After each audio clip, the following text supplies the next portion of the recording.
अस्सलामुअलैकुम dear student, मैं हूं आपका कंप्यूटर टीचर मोहम्मद सुहेल। जैसा कि बच्चों आपको पता है कि हम चैप्टर 1 पढ़ रहे हैं। जैसा कि आपको बच्चों पता है कि हम चैप्टर 1 पढ़ रहे हैं फार्मूलाज इन एक्सेल 2013। हमने इसमें अभी तक 4th लेक्चर पढ़ लिए हैं। आज हमारा इसमें 5th लेक्चर है। तो इस लेक्चर में हमने जो टॉपिक पढ़ने हैं उनमें है function library, create a formula using insert function, और इसकी हमने जो एंड पे एक्सरसाइज है उसको सोल्व करना है। फंक्शन लाइब्रेरी में हमने कुछ फंक्शन बेसिक देखेंगे जो इसमें एक्सेल में यूज होते हैं, उनको हम कैसे अप्लाई कर सकते हैं। तो बच्चे हम आज के हमारे फर्स्ट जो टॉपिक है उस पर जाते हैं, फंक्शन लाइब्रेरी। बच्चे अब जब हमने फार्मूला की डेफिनेशन देखी थी तो उसमें हमने 4 चीजें आपको याद होगा देखी थी। उसमें एक चीज जो थी वो थी फंक्शन। हमने वही देखा था कि फंक्शन क्या होता है, प्री डिफाइंड फार्मूला होता है जो कि एक स्पेसिफिक कैलकुलेशन के लिए यूज होता है। तो हम देखते हैं कि इसको अब हम एक्सेल में यूज कैसे कर सकते हैं, फंक्शंस को कैसे अप्लाई कर सकते हैं। जो डिफरेंट फंक्शन जो होते हैं प्री डिफाइंड जो होते हैं फार्मूला, असल में उनको कहते हैं हम, ये प्री डिफाइंड फार्मूला होते हैं जो स्पेसिफिक कैलकुलेशन के लिए यूज होते हैं। तो ये हमें ये बिल्ड इन प्रोवाइड करता है एक्सेल। तो हम उनको अप्लाई कैसे करते हैं आज हमने ये देखना है। तो बच्चे जब हम इस एक्सेल में कहाँ से हमें ये फार्मूले मिलते हैं, हमने क्या करना होता है, फार्मूला का जो टैब होता है एक्सेल में उस पर जाना है। उसमें एक जो ग्रुप होता है फंक्शन लाइब्रेरी, वहां पर डिफरेंट जो है कैटेगरी वो फंक्शंस की होती हैं। उसमें हमने जो हमारी रिक्वायर्ड कैटेगरी होती है उस पर क्लिक करते हैं तो हमें एक लिस्ट शो करवा देता है। उसमें डिफरेंट जो उस कैटेगरी में जो फंक्शंस होते हैं उनकी, तो हम उसमें अपना रिक्वायर्ड जो है फंक्शन वो हम अप्लाई कर लेते हैं। इसमें बच्चों हम जो सब इसकी जो एग्जांपल हम इसमें देखेंगे वो एक इसमें हम देखेंगे जीसीडी। जीसीडी क्या होता है ये हम देखेंगे। बच्चे इस हमारा यहाँ पर ये मकसद नहीं कि जीसीडी होता क्या है, हम ये चूंकि आप डेफिनेटली मैथ में पढ़ चुके होंगे कि जीसीडी क्या होता है, ग्रेटेस्ट कॉमन डिवाइजर। हमारा यहाँ सिर्फ और सिर्फ ये मकसद है कि हम इसको एक्सेल में अप्लाई कैसे करते हैं। पर फिर भी हम इसकी डेफिनेशन देख लेते हैं ताकि आपको रिवाइज हो जाए कि ये होता क्या है। असल में बच्चों greatest common divisor is the largest integers होता है that can be divide the number without a remainder. It is also called highest common factor. इसको हम अप्लाई करने के लिए हम जाते हैं एक्सेल पर, वहां से हम देखते हैं कि इसको कैसे अप्लाई कर सकते हैं। बच्चे हम अपने एक्सेल की शीट ओपन करते हैं। ये हमें पता है एक्सेल की जो वर्कशीट होती है ये है। अब बच्चे इसमें जो है हमने सबसे पहले तो हमें ये पता होना चाहिए कि हम फार्मूला जो फंक्शंस है वो हमें मिलते कहाँ से हैं, इसमें कौन से टैब में से हमें फंक्शन मिलते हैं। तो हमने बच्चों क्या करना होता है, सबसे पहले हमारे पास जब ओपन होता है बाय डिफॉल्ट तो यही ओपन होता है इस तरह वर्कशीट। तो हमने क्या करना होता है, हम ये जो फार्मूला वाली टैब है इसमें जाते हैं। यहाँ पर बच्चों ये जो फंक्शन लाइब्रेरी है ये हम आज हमारा मेन असल में टॉपिक है। तो इसमें ये डिफरेंट टाइप के कैटेगरी के फंक्शंस हैं। तो आप इसमें अपनी जो रिक्वायर्ड आपको कैटेगरी है उसको उस पर क्लिक करके करेंगे। तो जैसे हम इसमें क्लिक कर रहे हैं तो ये नीचे इसके रिक्वायर्ड जो फंक्शन डिफरेंट फंक्शंस इसमें पॉसिबल हैं वो सारे इसमें आपको शो हो जाए। जो आपने स्पेसिफिक फंक्शन यूज करना है उस पर आप वहां से यहाँ से सिलेक्ट कर लेते हैं। इसी तरह बच्चे हमने आज जो सबसे पहले हमारी जो एग्जांपल है इसमें हमने क्या करना है, जीसीडी अप्लाई करना है, ग्रेटेस्ट कॉमन डिवाइजर। तो हम क्या करते हैं, इसमें कोई भी अपने 2 नंबर इसमें लिखते हैं। जैसे एक 40 है और दूसरा इसमें हम 20, दो हमारे पास नंबर हैं। हमने क्या करना है, ये इनका रिजल्ट जो है ये A1 में है, ये A2 में है और A3 में हमने इसका जो रिजल्ट है वो शो करवाना है जीसीडी। तो उसके लिए बच्चों हमने सबसे पहले हमें पता है हम अगर यहाँ पर बाय डिफ़ॉल्ट हैं, तो हमने क्या करना होता है, फार्मूला में जाना होता है। फार्मूला से हमने अब स्पेसिफिक वो कैटेगरी, हम मोस्टली इसमें आज जो देखेंगे वो मैथ के फार्मूले देखेंगे, बाकी हम अभी नहीं देखेंगे, बाद में उनको भी यूज़ करना सीखेंगे। लेकिन फ़िलहाल हम बेसिक जो फार्मूले होते हैं मैथ के उनको देखेंगे, क्योंकि ये जीसीडी मैथ की कैटेगरी में आता है। तो हमने इसको फंक्शन लाइब्रेरी वाले जो ग्रुप है वहाँ से हमने ये वाला जो है वो मैथ का बटन, तो हमने इस पर क्लिक किया। इस तरह हमने कौन सा यहाँ से फाइंड करना है, जीसीडी। तो हम यहाँ से जीसीडी सिलेक्ट करते हैं। हम ये काफ़ी सारे हैं, इसमें आपको फाइंड करना पड़ेगा जीसीडी, ये वाला जीसीडी है बच्चों। तो हम क्या करेंगे, ये जीसीडी पर क्लिक कर दिया तो हमारे पास इस तरह एक विंडो ओपन हो जाएगी। अब बच्चे ये जो विंडो है इसमें आपने क्या करना होता है, इसमें आपने आर्गुमेंट अब देने होते हैं। इसमें जो आप जिन पर आप वो जीसीडी अप्लाई कर रहे हैं वो आर्गुमेंट आपने यहाँ पर पुट करने होते हैं। तो नंबर 1 की जगह पर आप इसकी वैल्यू भी पुट लिख सकते हैं, लेकिन इसका रेफरेंस भी ऐड कर सकते हो। तो हमें पता है इसका रेफरेंस क्या है, ये जो 40 है इसका है A1, तो हम इसमें A1 लिख देंगे। इसी तरह हम इसका दूसरा आर्गुमेंट है वो हमें पता है 20 है, 20 भी हम लिख सकते हैं, और हम इसमें इसका रेफरेंस भी लिख सकते हैं A2। अब बच्चे इसका रिजल्ट आपको उसने शो करवा दिया। आप नीचे देखें तो ये इसका उसने रिजल्ट शो करवा दिया। अगर आप चाहते हैं कि इसके अंदर ये इसका रिजल्ट शो करवाए तो आप क्या करेंगे, ओके कर देंगे, तो ये इसमें उसने रिजल्ट शो करवा दिया। तो इस तरह बच्चे आप ये फार्मूला अप्लाई कर सकते हैं जीसीडी। हम अपने स्लाइड्स की तरफ जाते हैं। हमने जीसीडी हमें पता चल गया कि हमें इसको कैसे अप्लाई कर सकते हैं। इसकी एक और एग्जांपल इसमें दी हुई है एलसीएम। एलसीएम बच्चे लीस्ट कॉमन मल्टीपल को कहते हैं, और ये भी आपने मैथ में डेफिनेटली पढ़ा होगा। और ये क्या होता है, मैं पहले भी जैसे आपको बता चुका हूँ कि यहाँ पर हमारी गर्ज ये नहीं कि ये कैसे हम फाइंड करते हैं, हमारी यहाँ पर सिर्फ ये गर्ज है कि हम इसको एक्सेल में कैसे अप्लाई कर सकते हैं। तो इसकी फिर भी हम एक डेफिनेशन रिवाइज कर लेते हैं ताकि हमें इसको समझ आ जाए कि ये होता क्या है। Least common multiple is the smallest positive integer that is multiple of all given number. बच्चे हम इसको अप्लाई करते हैं, जैसे कि हमने देखा पहले कि एक्सेल में कैसे अप्लाई करते हैं। हम एक्सेल में जाते हैं, यहाँ पर हम क्या करते हैं, इसी तरह कोई दो नंबर लिखते हैं। हमारे पास जैसे ये आ गया 16 है, इसी तरह हम एक और नंबर लिखते हैं। इसको हम क्या करते हैं, हम लिख लेते हैं 34। ये हमारे पास दो नंबर हैं। हमने क्या करना, अब यहाँ पर एलसीएम फाइंड करना है इसका।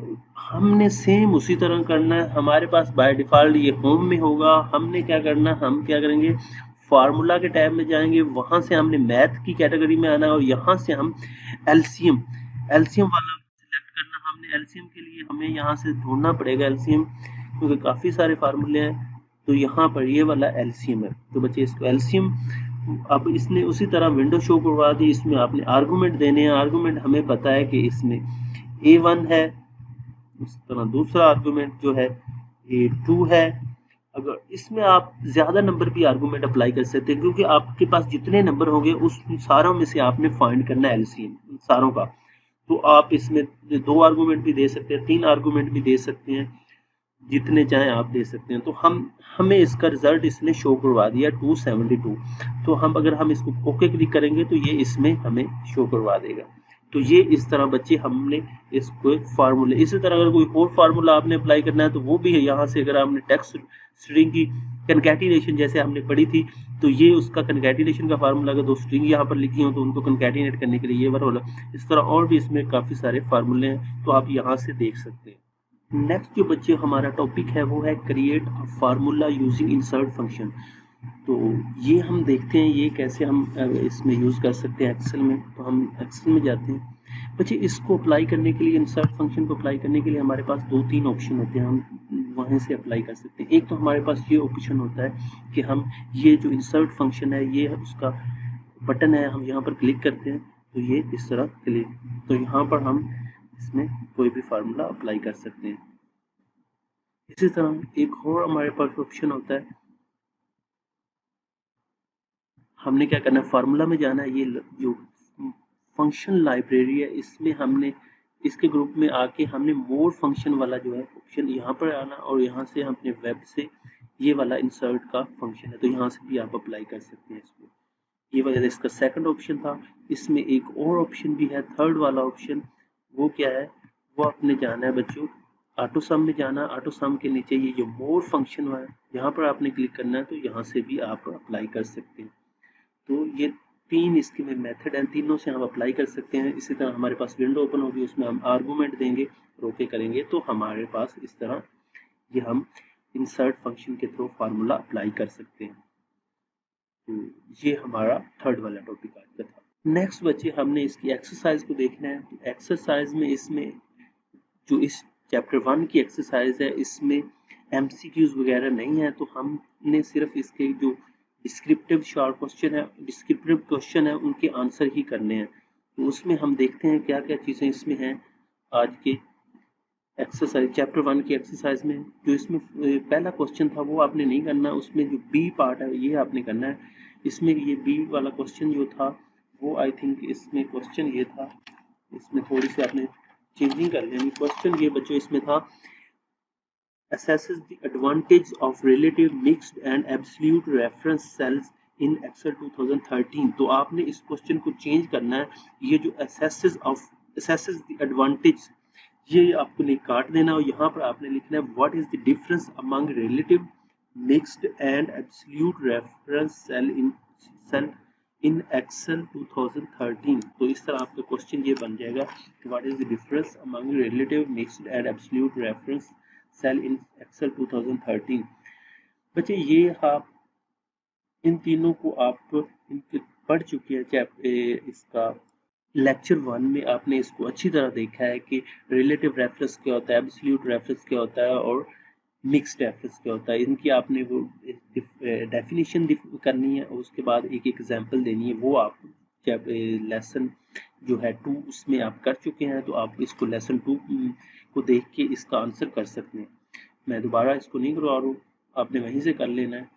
तो इसका जो आगे डी है क्वेश्चन, इसमें क्या है, what is circular reference, explain with an example. बच्चों ये भी आप लेक्चर 2 में कर चुके हैं कि सर्कुलर रेफरेंस क्या होता है। इसकी मैंने आपको बकायदा एग्जांपल दे के समझाया था कि ये सर्कुलर रेफरेंस कैसे काम करता है। तो ये भी आप लेक्चर 2 को देख के इसका भी सोल्यूशन निकाल सकते हैं। ये बच्चे आप आई थिंक इसका होमवर्क में भी ये क्वेश्चन शामिल था लेक्चर 2 के, तो आप वहीं से भी कर सकते हैं।